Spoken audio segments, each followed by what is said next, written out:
Welcome to world of love stories. मैं हूं आपकी स्टोरी टेलर रू एंड आप सुन रहे हैं कॉन्ट्रैक्ट मैरिज पार्ट 81। इसके प्रीवियस पार्ट में क्या हुआ था ये तो आपने सुना ही होगा, और अगर नहीं सुना है तो प्लीज़ आकर सुन लीजिएगा। चलिए आगे की पार्ट की तरफ बढ़ते हैं। अनाया और आकृति कार में बैठ चुके थे और जल्दबाजी में घर की तरफ जा रहे थे। आकृति बार बार घर के नंबर पर अक्षु को, दादी को और अपने पापा को कॉल कर रही थी, लेकिन कॉल जो है वो लग ही नहीं रहे थे। तभी 3 से 4 कॉल के बाद आकृति के जो डैड हैं वो कॉल रिसीव करते हैं और कहते हैं, हेलो बेटा। तभी आकृति कहती है, पापा आप कहाँ हैं और आपका फ़ोन क्यों नहीं लग रहा था। तभी उसके पापा कहते हैं, अरे बेटा मैं वॉक के लिए बाहर आया था, इसीलिए फ़ोन देख नहीं पाया, बताओ क्या बात है। आकृति कहती है, आप घर पे नहीं हैं। तभी उसके पापा कहते हैं, नहीं बेटा सब ठीक तो है ना। अब इससे पहले आकृति कुछ और कहे, अनाया आकृति के हाथ से फ़ोन लेती है और कहती है, हाँ अंकल सब ठीक है। वो आकृति कह रही थी कि उन्हें बाहर का आज ब्रेकफास्ट करना है, तो आप आते आते कुछ लेते आइएगा। तभी वो कहते हैं, ठीक है बेटा मैं लेता आऊँगा। और इतना कहकर जो अनाया है वो कॉल कट कर देती है। आकृति अनाया की तरफ देखती है और कहती है, आपने कुछ बताया क्यों नहीं। अनाया कहती है, खामखा उन्हें क्यों टेंशन देनी, हम देखते हैं ना घर जाकर। अब अनाया कार की स्पीड बढ़ाती है और इसके बाद जो है ये लोग थोड़ी देर में घर पहुंचते हैं। यहाँ जो सिया है वो भी पहुंच चुकी थी। अब जो अक्षु के डैड हैं, यानी कि जो अनाया के डैड हैं, वो वहाँ पर तमाशा कर रहे थे। सिया उन्हें समझाने की, बहुत कुछ कहने की कोशिश कर रही थी, लेकिन तभी वो कहते हैं, तुम इस घर की नहीं हो और तुम्हें हमारे फैमिली मैटर में पढ़ने की कोई ज़रूरत नहीं है। तभी वहाँ पर अनाया पहुँचती है। अनाया वहाँ पहुँचकर कहती है, डैड आपसे मैंने ना जाने कितनी दफ़ा समझाया है कि आप मेरे घर पर ना आया करें। अब आकृति बस सुनती है और यहाँ सभी लोग उसे देख रहे थे। अनाया के डैड जो है जैसे ही ये वर्ड सुनते हैं वो रुक जाते हैं। वो अभी तक जितना तमाशा या जो कुछ भी कर रहे थे वो रुक गए थे। दादी ने और अक्षु ने अभी अभी जो सुना था उन्हें भी अपने कानों पर यकीन नहीं हो रहा था। अब अनाया को रियलाइज़ होता है कि उसने अभी अभी क्या बोला। तभी अनाया के डैड कहते हैं, एक बार फिर कहना तुमने क्या कहा। अनाया कहती है, शष्ट मेरे घर से बाहर चले जाइए। आप यहाँ क्यों आए हैं, क्या तमाशा कर रहे हैं और क्यों कर रहे हैं, मुझे ये सब कुछ नहीं पता। तभी जो अनाया के डैड हैं वो कहते हैं, देखो मेरा बिज़नेस ऑलरेडी लॉस में चल रहा है और तुम्हारी वजह से ये सब जो हो रहा है ना, सब तुम्हारी वजह से हो रहा है। तभी अनाया कहती है, मेरी वजह से क्या प्रॉब्लम आ रही है आपको। अरे मेरी वजह से आपको कोई प्रॉब्लम होनी ही नहीं चाहिए। इनफैक्ट आपको तो पता करना चाहिए कि इतने सालों में मेरी माँ ने आपकी वजह से क्या फेस किया था। तभी जो अनाया के डैड हैं वो उसके सामने कुछ तस्वीर रखते हैं और वो तस्वीरें कुछ अलग अलग थी, यानी कि कुछ तस्वीरें थी जो वायरल हुई थी अनाया और आकृति की, और जिस पर बहुत सारे लोग उन्हें कमेंट कर रहे थे, कह रहे थे कि आपकी बेटी तो आपसे बात तक नहीं करती, क्या आप उसे उसकी आइडेंटिटी वजह से एक्सेप्ट नहीं करते। और उन पर बहुत सारे सवाल उठाए गए थे। बहुत सारी उनकी जो डील्स होने वाली थी वो कैंसिल हुई थी। एक तो वो पहले से ही लॉस में चल रहे थे और दूसरा लॉस उन्हें यहाँ झेलना पड़ रहा था। तभी वो कहते हैं, न जाने कितनी बदनामी हुई तुम्हारी वजह से, और ये मेरी छोटी बेटी भी तुम्हारी तरह ही निकली। अक्षु कहती है, डैड मैंने क्या किया है। तभी उसके पापा कहते हैं, ये कौन है ये लड़की। अब अनाया उन फ़ोटोज़ की तरफ देखती है तो वो फ़ोटोज़ अक्षु के थे निक के साथ। ज़्यादा वियर्ड फ़ोटोज़ नहीं थे, बट फिर भी समझ आ रहा था कि इनके बीच में दोस्ती से कुछ और भी है, कुछ ज़्यादा। अब यहाँ जो अक्षु के डैड है वो और गुस्सा करने लगते हैं और सारा ब्लेम अनाया पर डालने लग जाते हैं। अनाया कहती है, जस्ट शट अप, आप इनफ बोल चुके हैं और मुझे आपकी कोई इंसल्ट नहीं करनी है। मैं शांत हूँ तो मेरी फैमिली की वजह से। दादी ने कह दीजिए कि अभी के अभी मेरे घर से निकल जाएं। तभी जो उसके डैड है वो कहते हैं, नहीं अब मैं नहीं जाऊँगा, मैं अब पुलिस को बुला कर रहूँगा। अनाया उनकी तरफ देखती है और कहती है, बुलाइए, आपको पुलिस को बुलाना है, जिसको बुलाना है बुला लीजिए। क्या करेगी पुलिस, हमारे पास सारे लीगल राइट्स। क्या कर लेंगे आप, कुछ नहीं कर पाएंगे। और आपको अगर पुलिस को और इन सब का इतना ही शौक़ है ना, तो आप पहले अपने गिरेबान में जाकर देखिए।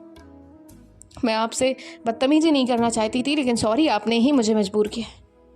आपने कभी एक बार भी सोचा है कि आपने किस तरह से हम दोनों की लाइफ बर्बाद की है? उसकी तो माँ है भी, लेकिन सिर्फ नाम की। अरे पेरेंट्स होने से अच्छा है ना, आप जैसे पेरेंट्स होने से अच्छा है कि हम ना होते। तभी उसके डैड कहते हैं, अनाया तुम बहुत बोल रही हो। अनाया कहती है, डैड मैं बिल्कुल सही बोल रही हूँ। अब अनाया जो है वो बहुत गुस्से में थी। आकृति उसे देख रही थी। तभी अनाया कहती, सिक्योरिटी, इन्हें लेकर जाओ। अब यहाँ जो अनाया है वो बस सिक्योरिटी को बुलाती है। अनाया के डैड वहाँ जाने से बहुत मना करते हैं, उसे बहुत सुना रहे होते हैं, उसे और ब्लेम कर रहे होते हैं, लेकिन अनाया उन्हें भेज देती है। अब यहाँ अनाया को लगता है कि आकृति के डैड को आने में टाइम लगेगा, लेकिन अनाया के डैड जो हैं वो देखते हैं कि आकृति के डैड आ रहे हैं, और वो उन्हें भी सुनाते सुनाते जाते हैं, किस गलत घर में आपने अपनी लड़की की शादी कर दी है। अरे आपको ज़िंदगी बर्बाद नहीं करनी चाहिए थी, ये लड़की ऐसी है वैसी है, ना जाने कितना सुना कर जाते हैं। यहाँ जो आकृति के डैड हैं घर के अंदर आते हैं तो माहौल बड़ा ही बेकार था। अनाया सभी को देखती है और कहती है, क्या हुआ है? किसी की डेथ हुई है? अक्षु जाओ, दादी आप भी जाइए, सिया सब ठीक है, तैयारियाँ करो। और इतना कहकर वो अपने रूम की तरफ चली जाती है। तभी जो आकृति के डैड हैं वो उसके पास आते हैं और कहते हैं, बेटा ये सब क्या था? आकृति कहती है, पापा मैं आपको बाद में बताऊंगी। उसके पापा कहते हैं, बेटा पर मुझे चीज़ें बताओ तो सही। आकृति कहती है, प्लीज़ पापा आप बैठिए ना, मैं बताती हूँ। और इतना कहकर वो भी अनाया के पीछे पीछे रूम की तरफ भागती है। अनाया जाकर डोर लॉक करती है। आकृति जाकर डोर पर नॉक करती है। अब थोड़ी ही देर बाद जो है अनाया डोर ओपन करती है। आकृति उसे हक करती है। अनाया कहती है, रिलैक्स, मैं ठीक हूँ। उन्हें पता चला होगा कि एक बार मेरी खुशियाँ फिर से मेरे घर में आने वाली हैं, हम फिर से कुछ करने वाले हैं। यार लोगों को क्या दिक्कत है यार, क्यों जलते हैं, क्यों चैन से नहीं रहने देते? अरे मेरी मेहनत का है जो है, सब मैंने कमाया है, किसी और का नहीं है, मेरी मेहनत का है यार। मैंने अपनी रातों की नींद खराब की है, मैंने इतनी मेहनत की है, लेकिन ये लोग सिर्फ मेरी बर्बादी क्यों चाहते हैं? मुझे खुश क्यों नहीं देख सकते? मैंने क्या बिगाड़ा है किसी का? अरे आज तक कभी किसी का बुरा नहीं चाहा मैंने, किसी ने किया तो पलट के जवाब नहीं दिया। मेरा मानना बस इतना है कि जो मेरा है वो मेरा है, जो मैं करती हूँ वो मुझे मिलेगा, जो दूसरा करता है वो उससे मिलेगा। फिर ये किसी को चैन से जीने क्यों नहीं देते? आकृति अनाया की बैक पर कंटिन्यूसली रब कर रही होती है। आकृति वहीं बेड पर अनाया को बैठाती है और खुद भी उसके पास बैठती है। उसके हाथ को अपने हाथ में थामती है और कहती है, रिलैक्स, कोई बात नहीं, सब ठीक हो जाएगा। अनाया कहती है, कब तक ठीक हो जाएगा यार, इनका तो लाइफ टाइम चलता रहता है। अरे 12 साल क्या उम्र थी? अरे जब बच्चे बचपन जीते हैं ना, उस टाइम पे मुझे मेरा फ्यूचर देखना था।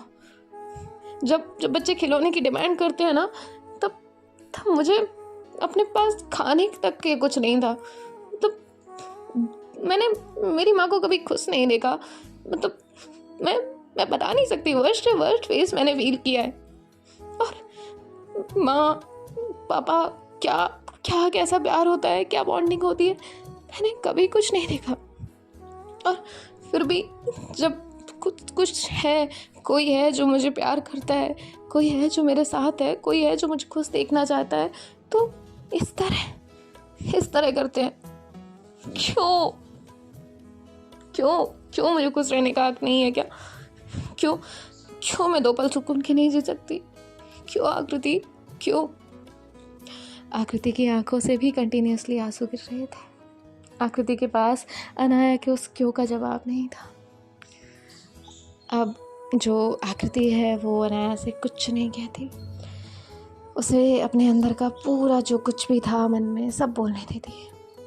उसके बाद आकृति अनाया की आंखों में देखती है और कहती है, हम हैं ना एक दूसरे के लिए। अनाया में अपना सर हिलाती है। आकृति कहती है, तो बस रहने दीजिए। और एक बार बात कर लीजिए ना, उन्हें आपसे जो कुछ चाहिए दे दीजिए और उनसे कहिए कि अब नहीं आपको परेशान करें। अनाया कहती है, कहा तो था यार, वो मुझे अपने सामने झुका देखना चाहते हैं। उन्हें लगता है कि मैं आगे कैसे बढ़ सकती हूँ, मैं ये कैसे कर सकती हूँ, क्यों नहीं कर सकती मैं नहीं लगाती मेरे फादर का नाम, मुझे नहीं चाहिए इसलिए नहीं लगाती। क्यों लगाऊँ मैं, नहीं चाहिए मुझे। आकृति कहती है, शांत हो जाओ, ओके, और वो उसे टाइटली हग करती है। अनाया भी कुछ देर तक आकृति को यूं ही हग करके रखती है। अनाया कहती है, आपके डैड मुझसे नाराज़ होंगे ना? यार मैं तो उन्हें भी प्रॉब्लम दे रही हूँ और तुम्हें भी। तुम्हें ना जाने मेरी वजह से कितना सुनना पड़ता है, शादी के जस्ट बाद भी और अभी भी। I am sorry. आकृति कहती है, अनाया आप या मैं एक दूसरे से अलग नहीं हैं, हम दोनों एक हैं। आपकी प्रॉब्लम मेरी प्रॉब्लम है और आपकी खुशी मेरी खुशी है। आपकी तकलीफ़ से मुझे तकलीफ़ होती है और आप जब खुश होती हैं तो मुझे खुशी होती है, समझिए आप। अनाया कहती है, मैं आती हूँ, और इतना कहकर वो वॉशरूम की तरफ चली जाती है। आकृति कुछ देर वहीं बैठती है और उसके बाद जो है नीचे जाती है। दादी अपने रूम में चली गई थी, शांत बैठी हुई थी। अब आकृति जो है वो दादी के पास जाती है और कहती है, दादी चलिए ब्रेकफास्ट करते हैं। दादी कहती हैं, नहीं बेटा, अब 4 दिन बचे हैं और वो भी इस तरह से गुजरेंगे।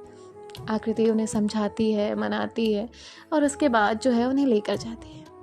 आकृति अपने डैड के पास जाती है और कहती है, पापा प्लीज़ अनाया से कुछ मत कहिएगा, और जो कुछ भी है वो उन्हें बिल्कुल नहीं पसंद आता।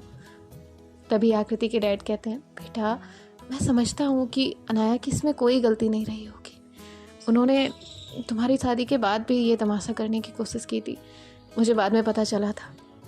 आकृति कहती है, थैंक यू पापा। तभी उसके पापा कहते हैं, और अनाया बहुत अच्छी पार्टनर है आपकी, तो मुझे कोई तकलीफ़ नहीं है। आकृति कहती है, थैंक यू पापा। और उसके बाद जो है ये सभी लोग वहीं डाइनिंग टेबल पर आकर बैठ जाते हैं। अब ये सभी लोग साथ में ब्रेकफास्ट कर रहे होते हैं, जिसके बाद जो अनाया है वो देखती है कि सभी के फेस जो हैं उन पर थोड़ा अपसेट है, सबके मूड ऑफ है। तभी अनाया कहती है, क्या बात है, आप लोग अपसेट क्यों हैं? तो सभी लोग हल्की सी स्माइल करते हैं। अनाया कहती है, देखिए हर समय वक्त अच्छा नहीं रहता और हर समय बुरा भी नहीं रहता, वक्त के अपने अपने चेहरे हैं, सो आप लोग प्लीज़ इस तरह उदास नहीं रहिए। और रही बात डैड की, तो मैं देख लूँगी, जो कुछ होगा मैं हैंडल कर लूँगी। दादी प्लीज़ आप तो उदास मत होइए। और अक्षु, तुम्हें आगे बढ़ना है, इन सब चीज़ों पर ध्यान मत दो। तुम कल निक को बुलाओ या आज ही बुला लो, मैं बात करती हूँ।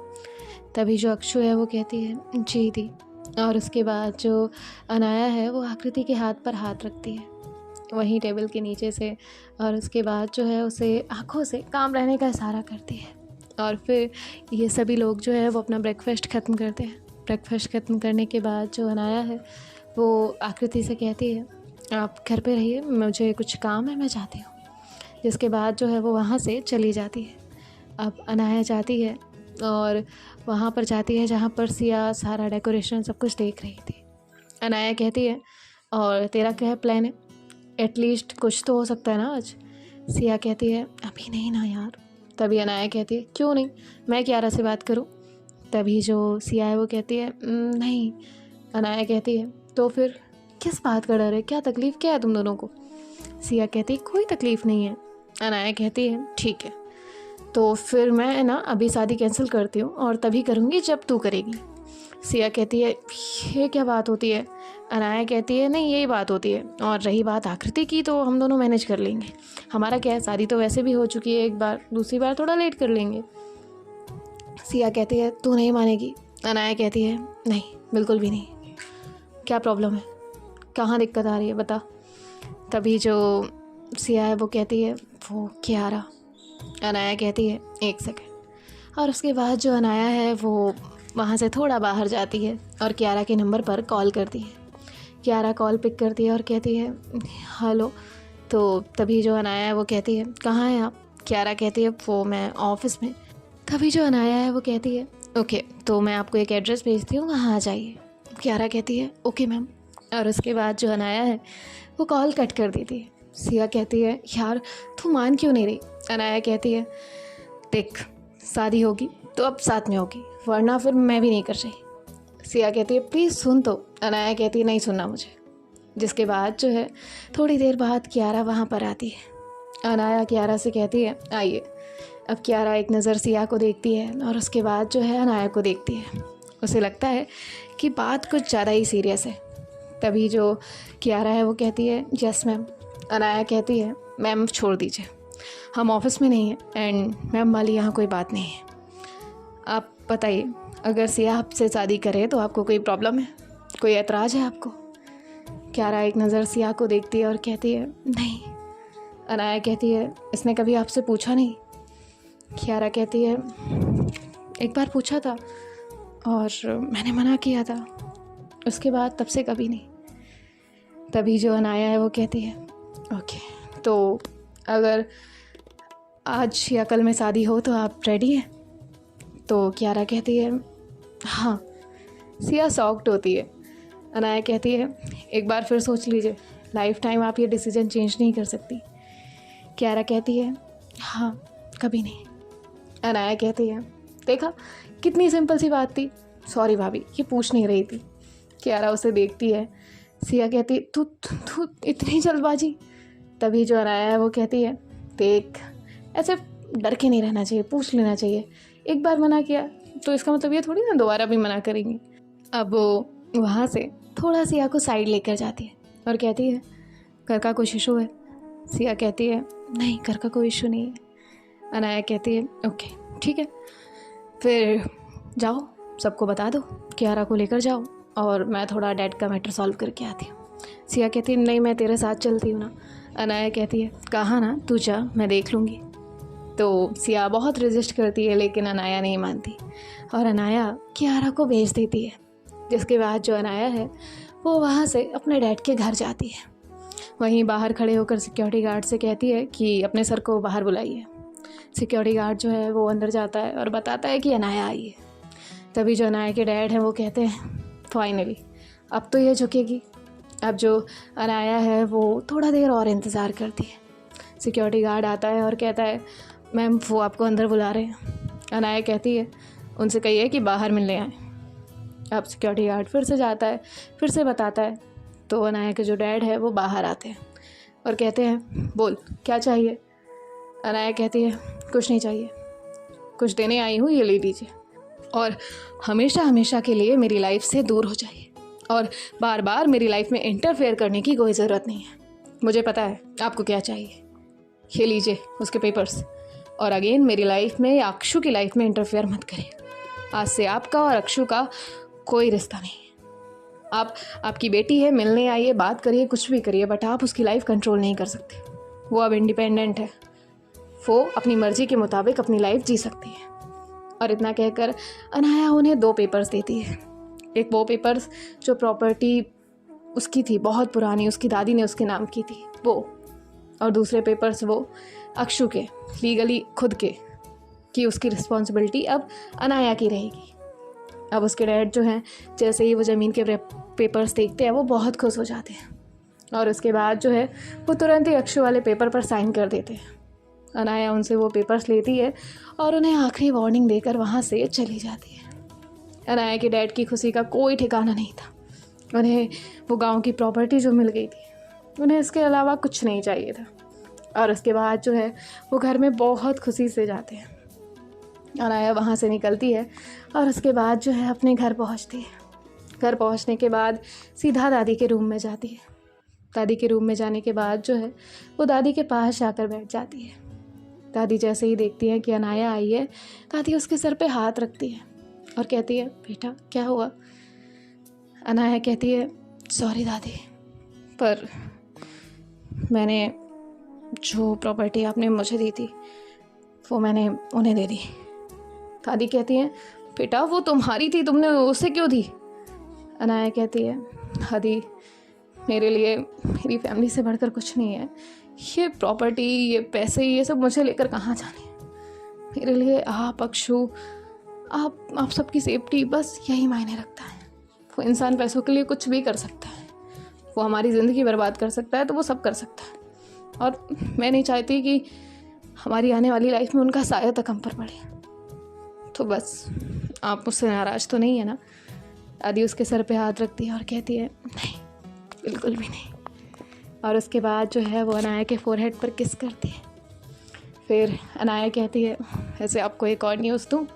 दादी कहती है अनाया कहती है सिया भी हमारे साथ ही उधर रहेगी, वो भी उसी मंडप में शादी करेगी, 2 शादियाँ होंगी आज। दादी जो है वो कहती है अरे वाह, और ये लोग जो है वो खुश हो जाते हैं। सो गाइस, देखते हैं नेक्स्ट पार्ट में क्या होता है। बाय बाय, टेक केयर, ख्याल रखिएगा।